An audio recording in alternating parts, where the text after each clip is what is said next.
But so you're only 21, and for a lot of people, that's the time that they're going off to school, university, going to classes, and working on a degree. You have chosen not to do that. My first question with that: do you think any part of your upbringing where you were homeschooled played into that decision to not go to college? Yeah, absolutely. Honestly, probably the biggest supporters or the people who pushed me most not to go to college were my mom and dad. My mom was my teacher, hands-on. A lot of homeschooling, that's not how it works. You actually aren't really homeschooled. Like, you are taught by someone else. But my mom really homeschooled us, and she saw that. So I think she knew instinctively I would not do good in college. And my dad the same, which was fantastic because there's a lot of societal pressure to go to school. And it's very easy to fall for that, especially when you're young at 17, 18. And I did go and tour Clemson University back home, and it was a disaster. I remember I was in the meeting with the counselor or the gentleman who lines up what classes you need and such. And I actually just froze, and I stared at him, kind of like we were across a desk, pretty much like this. This is actually giving me flashbacks. And I had no idea what to do. And then thankfully I was there with my dad, so he kind of stepped in. And I don't remember what we talked about at all, but I remember we went to a Zaxby's afterwards. And I was like, I'm not going to college. I can't. And honestly, I don't know how people apply to college. I don't know how you get, like, a dorm. Like, I don't know how you get your furniture to college. I don't know any of this stuff. So it's really for the best that I didn't. But yeah, my parents were the biggest supporters of it, which is great because otherwise I probably would have fallen into that trap. Yeah, so you knew, like, right away that was not for you. Oh, I knew before that, dude. I knew when I was probably 12, man.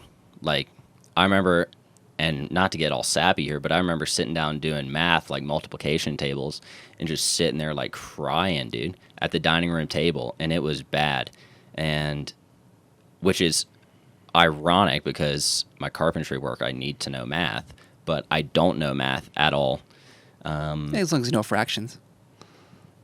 What are those? Yeah, so it was, I knew from a very young age it was not an option. And even through that, I still pushed myself to make it an option. And it was always stuff, well, you can just go to community college and, do a year or two and see how it goes. But yeah, I knew as soon as I was conscious, I was not going to college. Yeah, and I think that's good, that you realized that and you didn't fall into the pressure of feeling like you had to go. Because, I mean, even for a lot of what we do, we go out, we shoot. If you're making a career out of that, you don't necessarily need to go get a degree. Yeah, very true. You just need experience. And Yeah. so if you, being, 18, 17 at the time, knew you didn't want to do that, you could spend more time gathering that experience at a younger age and kind of get ahead of the game in a way. And it's funny because at the time I had no idea this is where I would end up. Even a year ago, I had no idea that, Bryce Travels would become a thing, a business. But I knew the camera was always an outlet for me from that age.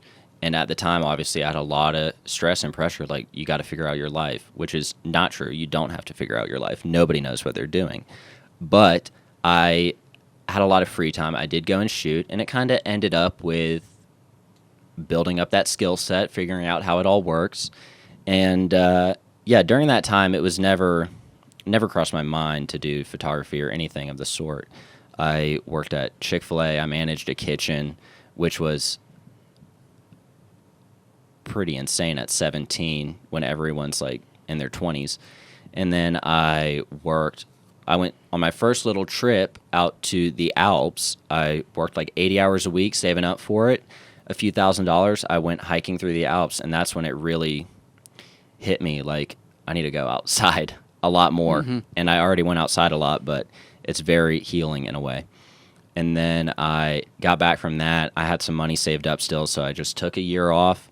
Then I ended up working at a surf shop back home, and that's really when it started at the surf shop, because you're surrounded by a ton of people who are a lot older than you, and show you that it's really okay to be clueless, and it's okay to have no idea, and there's nothing wrong with that. Everyone's figuring it out, and it's also a lot of people who didn't go to school. Yeah, so you're kind of immersed in that culture. Yeah, definitely. And that's good. Like I said, I think, like you mentioned, a lot of people do feel pressured to do that. And like even Definitely. myself in my day job, like I did not necessarily go to school for exactly what I do. Yeah. And, I'm working there, but, I understand I probably got the job partially because of my education. Absolutely. But, for a lot of things that you want to do out there, you probably don't need to go to school. Yeah, for sure. And in my case, it's kind of hard to lay out like, oh, if you don't want to go to school, here's what you do, because it's kind of one of those things where you just have to take a leap of faith. And I'm very young, could all not work out for me. There's plenty of time for that to happen. But I think it will, because I have faith in it and because I've taken those chances, and everything that's happened since then has been just lined up perfectly for me to end up where I am. And yeah, it's been pretty amazing. Yeah, that's great. And so, you've kind of launched into your own career in a way. And I'd like for you to tell us, I guess what exactly it is that you do in your own words, because you kind of have two, I'll say, separate lives in a way. One, when you're actually living in South Carolina, and then you kind of take time off every year to go travel and do stuff, and you live and work on the road. So in your own words, like, how would you describe what it is that you do? Yeah, I really do have two separate lives. Back home, carpentry and woodworking is how I fund all of these adventures. And that's really awesome because it's a skill that's highly in demand, and I can pretty much dictate who I work for, how much, and what I do, even if I have no idea what I'm doing.